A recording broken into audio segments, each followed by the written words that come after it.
بسم اللہ الرحمن الرحیم سبحان الذي أسرى بعبده ليلا من المسجد الحرام إلى المسجد الأقصى الذي باركنا حوله لنريه من آياتنا إنه هو السميع البصير صدق الله العظيم۔ محترم بزرگوں اور دوستوں، گزشتہ جمعہ کو یہ وعدہ کیا گیا تھا کہ انشاءاللہ اگلے جمعہ کو واقعہ معراج کا بیان ہوگا، اس لیے معراج سے متعلق سورہ بنی اسرائیل کی پہلی آیت میں نے تلاوت کی ہے۔ معراج کا واقعہ، اس کے دو مرحلے ہیں۔ ایک مرحلہ زمینی سفر کا ہے اور دوسرا مرحلہ زمین سے آسمان اور آسمانوں سے اوپر تک کا سفر ہے۔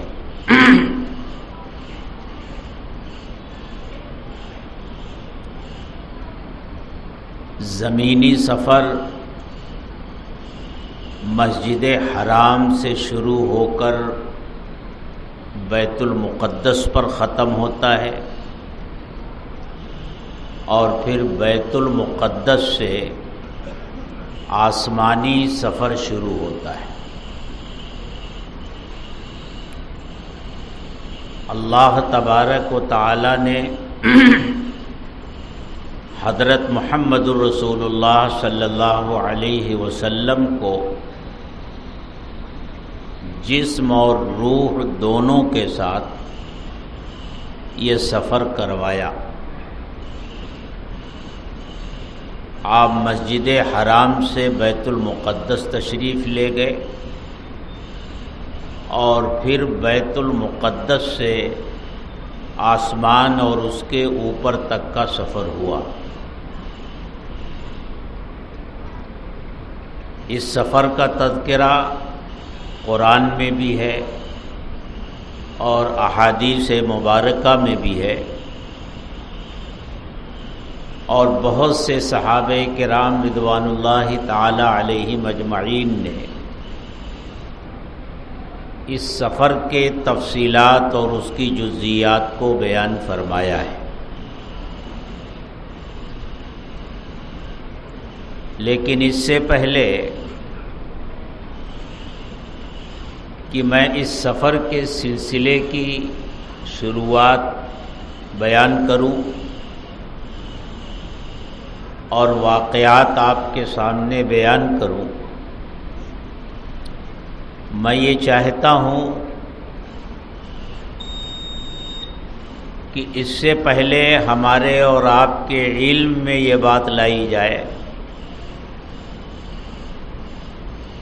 کہ معراج اور اسراء کا یہ واقعہ کب پیش آیا، کن حالات میں پیش آیا، اور جس وقت پیش آیا اس وقت میں اس واقعے کے پیش آنے کی معنویت کیا تھی اور حکمت کیا تھی۔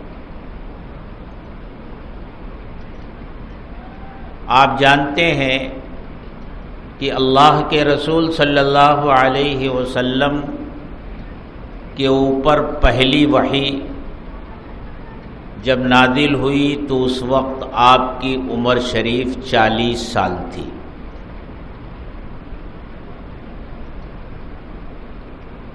پھر مسلسل 3 سال تک آپ کو اسلام کی عام تبلیغ کا حکم نہیں ملا۔ 3 سال کے بعد اللہ کا حکم آیا کہ آپ کو جو ذمہ داری سونپی گئی ہے، اب آپ اس ذمہ داری کو پورا کیجیے اور شروعات اس کی اپنے گھر سے کیجیے۔ سب سے پہلے اپنے گھر والوں کو دعوت دیجیے۔ اللہ تعالیٰ کا ارشاد ہوا وَأَنذِرْ عَشِيرَتَكَ الْأَقْرَبِينَ، اے محمد صلی اللہ علیہ وسلم آپ اپنے قریبی رشتہ داروں کو ڈرائیے۔ آپ نے وہاں سے دعوت کا کام شروع کیا، پھر اس کا چرچا ہونے لگا۔ ابتدا میں تو مشرکین مکہ نے کچھ زیادہ توجہ نہیں دی، سنتے تھے اور یہ سمجھتے تھے کہ بس ایک آواز ہے، کچھ دنوں تک یہ آواز اٹھے گی پھر ختم ہو جائے گی۔ لیکن جب انہوں نے دیکھا کہ یہ دعوت تو دن بدن بڑھتی جا رہی ہے اور ایک بعد دیگرے لوگ اسلام کے حلقے میں داخل ہوتے جا رہے ہیں، تو ان کو فکر لاحق ہوئی اور اسلام کے راستے کو روکنے کی کوششیں ان کی طرف سے شروع ہوئیں۔ بالکل ابتدا ہی میں ان لوگوں نے مظالم کا سلسلہ شروع نہیں کیا، ایذا رسانی کا سلسلہ شروع نہیں کیا۔ آغاز ہنسی مذاق ٹھٹھا اڑانے سے کیا کہ وہ ایمان والوں کا مذاق اڑاتے تھے، ٹھٹھا اڑاتے تھے۔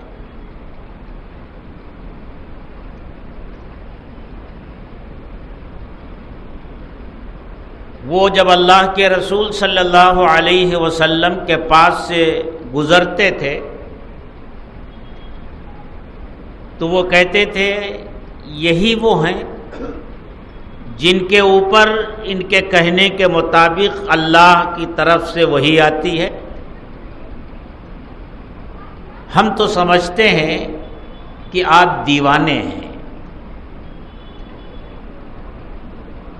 اور جب کسی ایسی مجلس سے گزرتے تھے جہاں ایمان والے بیٹھے ہوتے تھے اور ابتدا میں وہ لوگ ایمان لائے تھے جو کمزور طبقے سے تعلق رکھتے تھے، تو بڑی حقارت سے ان کی طرف دیکھ کر کہتے تھے اہؤلاء من اللہ علیہم من بیننا، ارے یہی وہ لوگ ہیں جن کے اوپر ہمارے درمیان سے اللہ نے احسان فرمایا ہے۔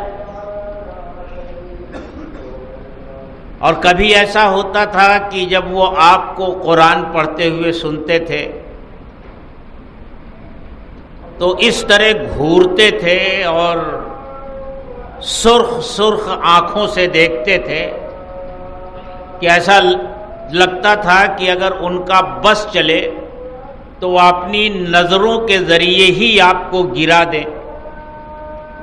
قرآن کہتا ہے وَإِن يَكَادُ الَّذِينَ كَفَرُوا لَيُزْلِقُونَكَ بِأَبْصَارِهِمْ لَمَّا سَمِعُوا الذِّكْرَ وَيَقُولُونَ إِنَّهُ لَمَجْنُونٌ۔ تو ابتدا میں یہ حال تھا، لیکن جیسے جیسے اسلام کا دائرہ بڑھتا گیا مکہ والوں کی تشویش بھی بڑھتی گئی اور پھر ایذا رسانیوں کا سلسلہ شروع ہوا۔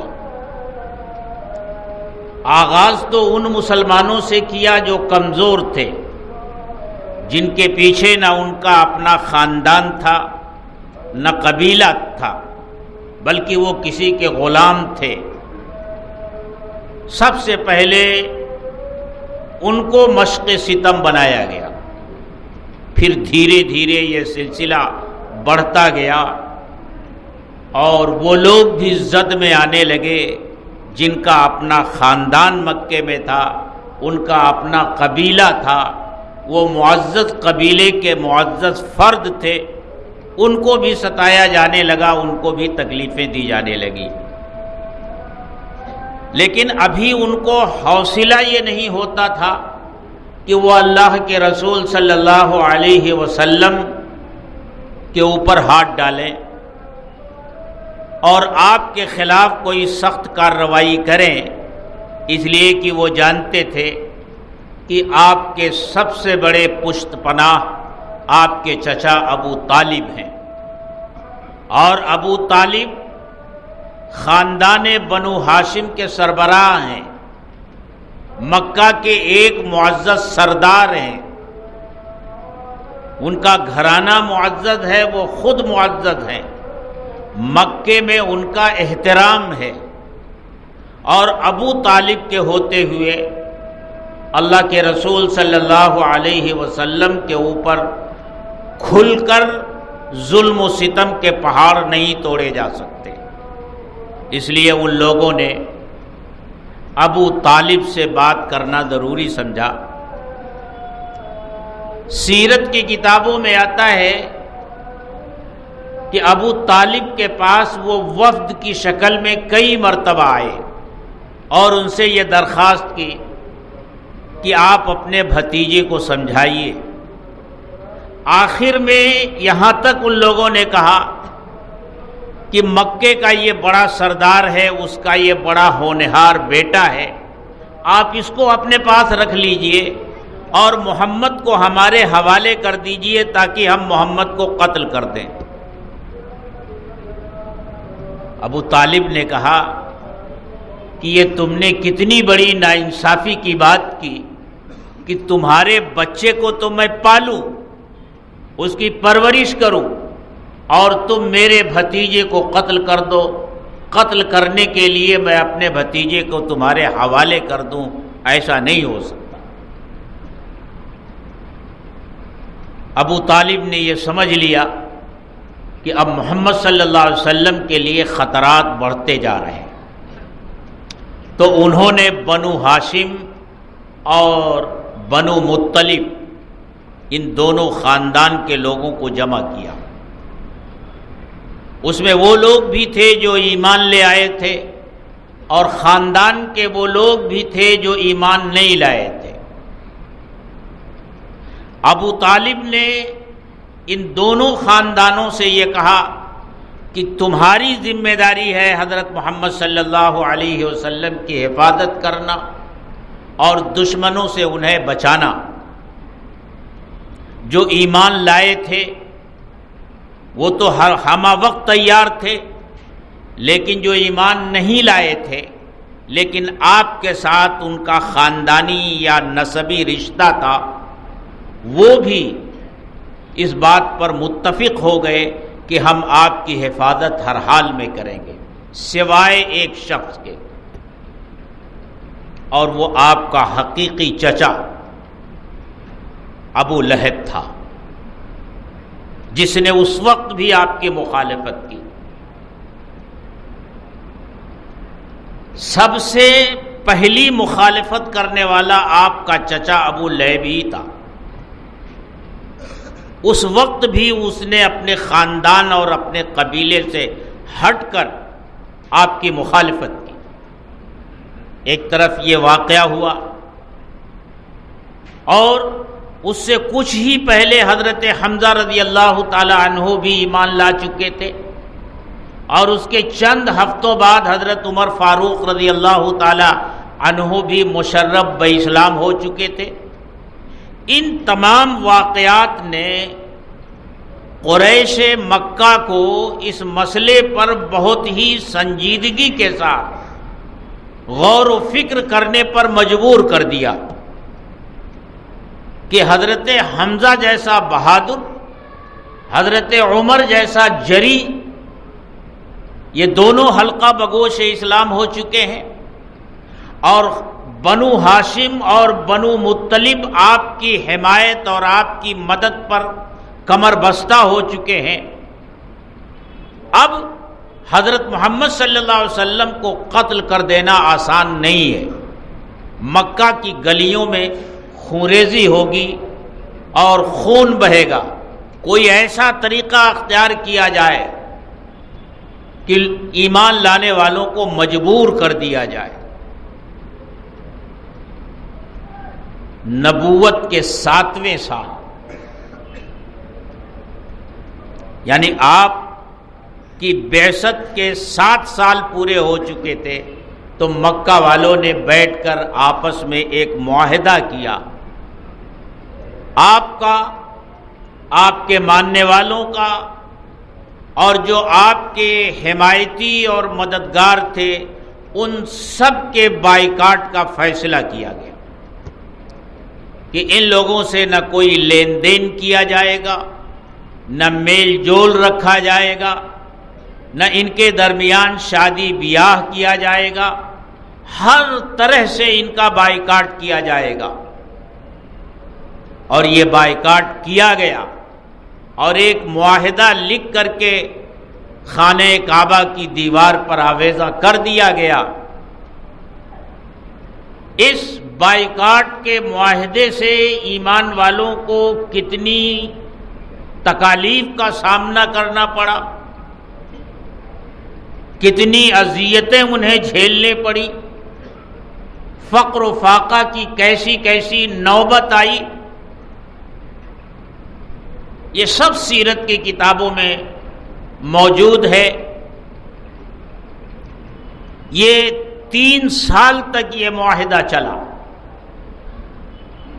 اتنا سخت معاہدہ، ظالمانہ معاہدہ، لیکن ایک بھی ایمان والا بھوک سے پریشان ہو کر، فقر و فاقے سے پریشان ہو کر، اس تنگ دستی سے پریشان ہو کر، اس بائیکاٹ سے پریشان ہو کر کے ایمان اور اسلام سے نہیں پھرا. سب جمے رہے، قائم رہے. اس بائیکاٹ کے زمانے میں بھی خطرے ہمہ وقت آپ کی زندگی پر مڈلاتے رہتے تھے کہ کب آپ کے اوپر حملہ ہو جائے اور دشمن اپنی چالوں میں کامیاب ہو جائیں. ابو طالب کا یہ حال ہوتا تھا کہ جب رات کا وقت ہوتا تھا اور لوگ اپنے اپنے بستروں پر سو جاتے تھے، تو ابو طالب کہتے تھے محمد تم بھی جاؤ اپنے بستر پر سو جاؤ. اور جب حضرت محمد صلی اللہ علیہ وسلم اپنے بستر پر سو جاتے تھے اور سناٹا چھا جاتا تھا، تو ابو طالب بھتیجے کو جگاتے تھے اور کہتے تھے کہ بھتیجے تم یہاں سے اٹھو. آپ کو آپ کے بستر سے اٹھا کر آپ کے بستر پر اپنے کسی بیٹے کو، اپنے کسی دوسرے بھتیجے کو، اپنے کسی دوسرے عزیز رشتہ دار کو سلا دیتے تھے اور آپ کو دوسری جگہ سلا دیتے تھے. منشا یہ ہوتا تھا کہ اگر کوئی دشمن درمیان میں موجود ہو اور رات کی تاریکی اور نیند سے فائدہ اٹھا کر وہ آپ کے اوپر حملہ کرنے کا ارادہ رکھتا ہو، تو اسے دھوکہ دیا جا سکے، اسے فریب دیا جا سکے، اور اس طرح محمد صلی اللہ علیہ وسلم کی حفاظت کی جا سکے. ان حالات میں یہ 3 سال گزرے. 3 سال گزرنے کے بعد یہ معاہدہ اس کو دیمک چاٹ گئی، اور پھر اللہ نے اپنے کچھ بندوں کے دلوں میں رحم ڈالا. انہوں نے تحریک کی اور ان کی تحریک کے نتیجے میں یہ معاہدہ چاک ہوا اور دیمک کی نظر ہو گیا. میں بہت سرسری انداز میں ان واقعات کا ذکر کر رہا ہوں. اس درمیان میں بہت سارے واقعات بھی پیش آئے. ظلم و ستم کی بہت سی کہانیاں وجود میں آئیں اور ایسے ایسے مظالم ایمان والوں پر ڈھائے گئے کہ جن کو سن کر ہی رونگٹے کھڑے ہو جاتے ہیں۔ بالآخر یہ معاہدہ ختم ہوا اور آپ شعب ابی طالب سے باہر آئے۔ وہاں سے باہر آنے کے کچھ ہی مہینوں کے بعد ابو طالب کا انتقال ہو گیا، اور ابو طالب کے انتقال کے کچھ ہی دنوں یا کچھ مہینوں کے بعد حضرت خدیجہ رضی اللہ تعالی عنہا کا بھی انتقال ہو گیا۔ یہ وہ دو ہستیاں تھیں جو شروع سے ہی آپ کی مددگار تھی، آپ کی حمایت کرنے والی تھی۔ ایک حضرت خدیجہ رضی اللہ تعالی عنہا جنہوں نے سب کچھ آپ کی ذات پر لٹا دیا تھا، سب سے پہلے کلمہ پڑھنے والی حضرت خدیجہ رضی اللہ تعالی عنہا تھی۔ پہلی وحی نازل ہونے کے بعد جو کیفیت آپ کے اوپر طاری تھی اور جو کچھ گھبراہٹ کی کیفیت تھی، اس میں تسلی دینے والی، ڈھارس بندھانے والی حضرت خدیجہ رضی اللہ تعالی عنہا ہی تھی۔ اپنے چچیرے بھائی ورقہ بن نوفل کے پاس لے جا کر ملوانے والی حضرت خدیجہ ہی تھی۔ اپنا مال آپ کے اوپر لٹانے والی حضرت خدیجہ ہی تھی، جو مکہ کی سب سے بڑی تاجر خاتون تھی۔ حضرت خدیجہ رضی اللہ تعالی عنہا کی ان قربانیوں کا اللہ کے ہاں کیا مقام اور مرتبہ تھا۔ جب اللہ کے رسول صلی اللہ علیہ وسلم غار حرا میں جا کر قیام پذیر ہوتے تھے تو حضرت خدیجہ رضی اللہ تعالی عنہا توشہ لے کر آپ کے پاس تشریف لے جاتی تھی۔ ایک دن وہ لے کر جا رہی تھی، جبریل امین نے آ کر اللہ کے رسول صلی اللہ علیہ وسلم سے عرض کیا کہ خدیجہ آ رہی ہے اور وہ اپنے برتن میں فلاں فلاں کھانے کی چیزیں لا رہی ہیں، جب وہ آ جائیں تو ان سے کہیے کہ اللہ انہیں سلام عرض کرتا ہے۔ یہ حضرت خدیجہ ہیں۔ اور دوسری طرف چچا ابو طالب ہیں، جو شروع سے اور مرتے دم تک آپ کے پشتیبان بن کر کھڑے رہے، آپ کے حامی اور مددگار بن کر کھڑے رہے۔ آج یہ دونوں مددگار بھی نہیں رہے۔ مکہ کا بچہ بچہ آپ کا دشمن، گھر گھر میں آپ کے خلاف سازشیں ہو رہی ہیں، اور حامی اور ناصر جو تھے وہ ایک ایک کر کے اٹھ گئے۔ کیا حالت رہی ہوگی؟ اسی لیے اس سال کا نام آپ نے عام الحزن رکھا، غم کا سال۔ پھر آپ نے ارادہ کیا کہ مکہ والے تو بات سنتے نہیں، یہاں سے کچھ 50-60 میل کے فاصلے پر دوسرا شہر طائف ہے، وہاں جایا جائے، شاید وہاں کے لوگ اس دعوت کو قبول کر لیں۔ آپ اپنے آزاد کردہ غلام حضرت زید بن حارثہ کو ساتھ لے کر وہاں تشریف لے گئے، لیکن طائف کا واقعہ مشہور ہے کہ تینوں سرداروں نے آپ کی بات نہیں سنی، مذاق اڑایا، اور پھر شہر کے اوباش لڑکوں کو آپ کے پیچھے لگا دیا، جو آپ کا مذاق اڑاتے تھے، گالیاں بکتے تھے،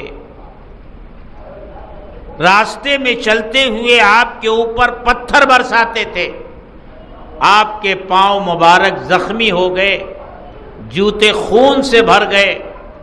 اس حالت میں آپ طائف سے باہر نکلے، اور 2-3 میل کے فاصلے پر ایک انگور کا باغ تھا، وہاں جا کر آپ نے پناہ لی۔ بہرحال واقعہ بڑا تفصیلی ہے، میں اس دور کے بس سرسری حالات آپ کے سامنے لا رہا ہوں تاکہ آپ کو یہ بتایا جا سکے کہ معراج کا واقعہ کب پیش آیا اور کن حالات میں پیش آیا۔ سارے سہارے دم توڑ چکے تھے، ذلت اپنی انتہا کو پہنچ رہی تھی، کوئی پرسان حال نہیں تھا، مکہ میں کوئی پرسان حال نہیں تھا۔ طائف ایک امید لے کر آپ تشریف لے گئے تھے، لیکن وہ امید بھی آپ کی ٹوٹ چکی تھی۔ کہتے ہیں جب اللہ کے لیے، اللہ کے دین کے لیے آدمی اپنے آپ کو اس طرح اللہ کے راستے میں بچھا دیتا ہے، سارے سہارے ختم ہو جاتے ہیں، تو پھر اس وقت اللہ کی مدد آتی ہے اور اللہ اپنے ایسے بندوں کو عزت کی بلندیوں پر لے جاتا ہے۔ طائف سے واپسی کے بعد اب دیکھیے سلسلہ شروع ہو رہا ہے۔ ابھی آپ مکہ نہیں پہنچے ہیں، راستے میں ایک جگہ مقام نخلہ آتی ہے، آپ وہاں چند دن قیام فرماتے ہیں۔ مکہ اور طائف کے انسانوں سے مایوسی بڑھ گئی ہے، لیکن مقام نخلہ میں قیام کے دوران آپ نماز پڑھ رہے تھے کہ جناتوں کی ایک جماعت وہاں آئی۔ مفسرین نے لکھا ہے کہ یہ 7 یا 9 تھے، اور یہ نکلے تھے کس لیے؟ روایات میں آتا ہے کہ جب اللہ کے رسول صلی اللہ علیہ وسلم کی بعثت ہوئی، آپ کی بعثت سے پہلے یہ شیاطین اور اجنہ آسمانوں کی طرف جاتے تھے اور فرشتوں کے درمیان جو سرگوشیاں ہوتی تھی ان کو سنتے تھے، اور ان سنی ہوئی باتوں میں اپنی طرف سے کچھ باتیں ملا کر اس دنیا میں آ کر کاہنوں اور نجومیوں کو بتاتے تھے اور وہ پیشین گوئیاں کرتے تھے۔ لیکن جب آپ کی بعثت ہوئی تو ان شیاطین اور اجنہ کا آسمانوں پر جانا بند کر دیا گیا۔ یہ اوپر جانے کی کوشش کرتے تھے تو ان کے اوپر بجلیاں ماری جاتی تھی۔ جب یہ واقعات پیش آنے لگے تو ان لوگوں نے یہ سوچا کہ اس دنیا میں کوئی نہ کوئی ایسا واقعہ پیش آیا ہے جس کی وجہ سے آسمانوں تک ہماری رسائی روک دی گئی ہے۔ اسی تلاش میں یہ لوگ نکلے تھے، انہی میں کی ایک جماعت مقام نخلہ میں پہنچی جہاں اللہ کے رسول صلی اللہ علیہ وسلم نماز میں قرآن کی تلاوت فرما رہے تھے۔ ان لوگوں نے خاموشی سے قرآن کی تلاوت سنی اور پھر سننے کے بعد جا کر اپنی قوم تک وہ پیغام پہنچایا، جو پیغام انسانوں نے نہیں سنا تھا، جس پیغام پر مکہ والوں نے کان نہیں دھرا تھا، جس پیغام پر طائف والوں نے کان نہیں دھرا تھا، اللہ تعالی اب اس مخلوق کو کھڑا کر رہے ہیں۔ وہ اب حلقہ بگوش اسلام ہو رہی ہے اور آپ کی دعوت اور آپ کا پیغام اپنی قوم میں پہنچا رہی ہے۔ اب جناتوں میں تبلیغ کا کام شروع ہو چکا ہے۔ اس کے بعد پھر اللہ کے رسول صلی اللہ علیہ وسلم کی خدمت میں جناتوں کے وفود آتے رہے، مکی زندگی میں بھی آئے اور مدنی زندگی میں بھی جناتوں کے وفود کئی مرتبہ اللہ کے رسول صلی اللہ علیہ وسلم کی خدمت میں دین سیکھنے کے لیے آتے رہے اور پھر اپنی قوم میں جا کر کے دین کی دعوت دیتے رہے۔ بہت سے واقعات جناتوں کی آمد کے حدیث کی کتابوں میں بیان کیے گئے ہیں اور فقہا نے ان سے بہت سے مسائل بھی نکالے ہیں۔ بہرحال اس بے سہارگی کی حالت میں ایک طرف تو جناتوں میں اب اسلام کی دعوت ہو رہی ہے اور دوسری طرف اب اسلام کا نور مدینے میں بھی چمکنے والا ہے۔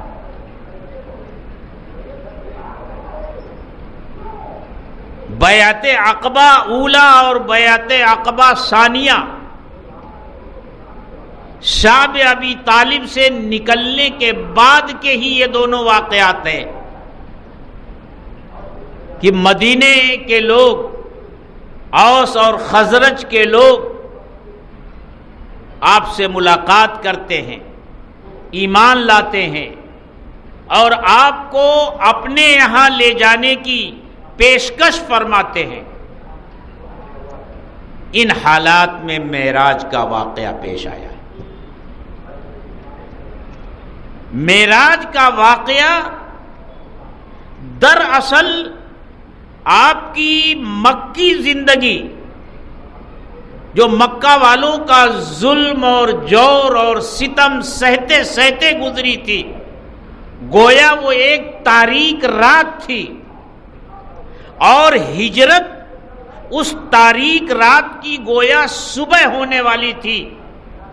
اس تاریک رات کے خاتمے اور صبح کا سورج طلوع ہونے کے درمیان یہ واقعہ معراج پیش آ رہا ہے، اور گویا اللہ کی طرف سے اب یہ پیغام دیا جا رہا ہے کہ ظلم و ستم کی آندھیاں تھم جائیں گی، تاریکیاں چھٹ جائیں گی، ظلمت کافور ہو جائے گی، اسلام کا نور اب پھیلے گا اور آپ کا مقام اور مرتبہ جو مکہ والوں نے نہیں سمجھا، طائف والوں نے نہیں سمجھا، آپ کا مقام اور مرتبہ تو یہ ہے کہ اللہ آپ کو اس زمین سے اٹھا کر کے آسمانوں تک لے جائے گا اور آسمانوں میں بھی وہاں تک لے جائے گا جہاں آج تک نہ کوئی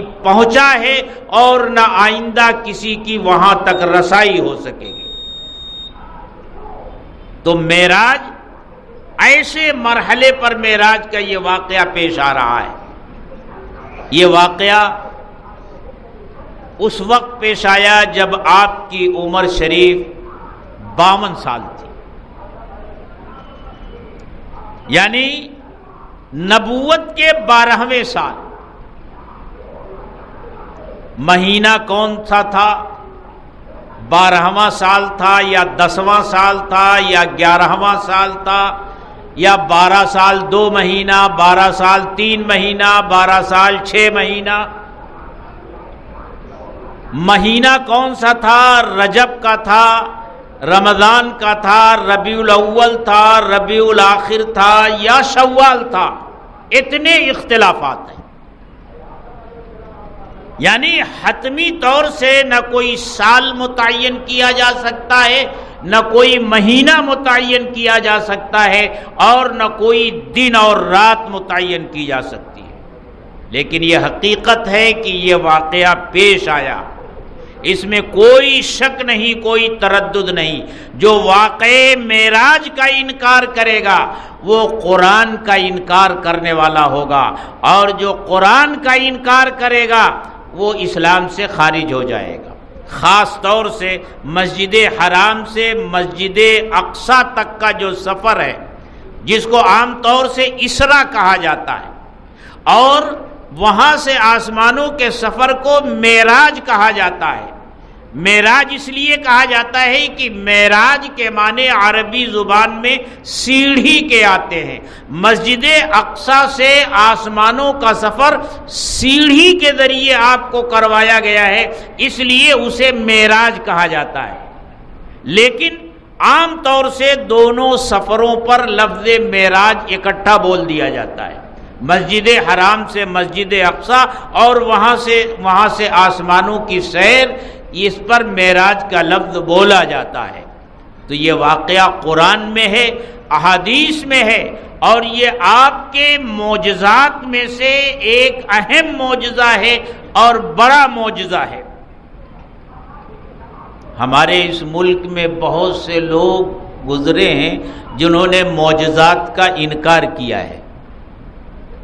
ان میں ایک شخصیت ایسی بھی ہے جو علمی لحاظ سے بڑی قابل احترام شخصیت سمجھی جاتی ہے، لیکن معجزات کے انکار کا فتنہ اسی شخصیت نے ہندوستان میں شروع کیا ہے، اور وہ ہیں سر سید احمد خان۔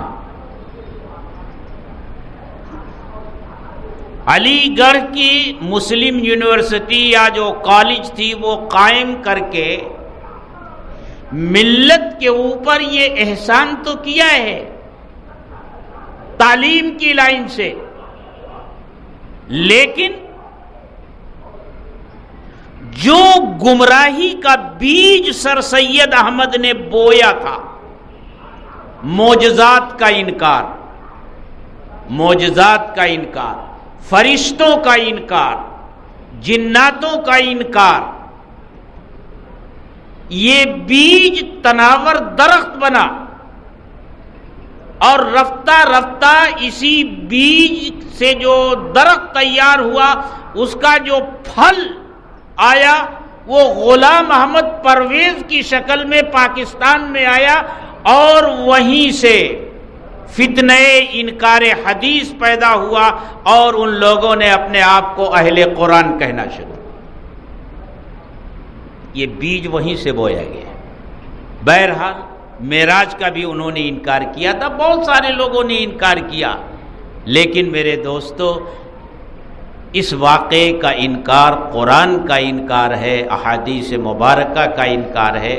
اب اس واقعے کی تفصیلات کیا ہیں، یہ سفر کیسے ہوا، اور اس سفر میں کیا کیا چیزیں آپ کو دکھائی گئیں، کہاں کہاں سے آپ کو گزارا گیا، کن انبیاء کرام سے آپ کی ملاقات ہوئی، کہاں کہاں ہوئی، یہ ساری تفصیلات انشاءاللہ آئندہ پر رکھیے۔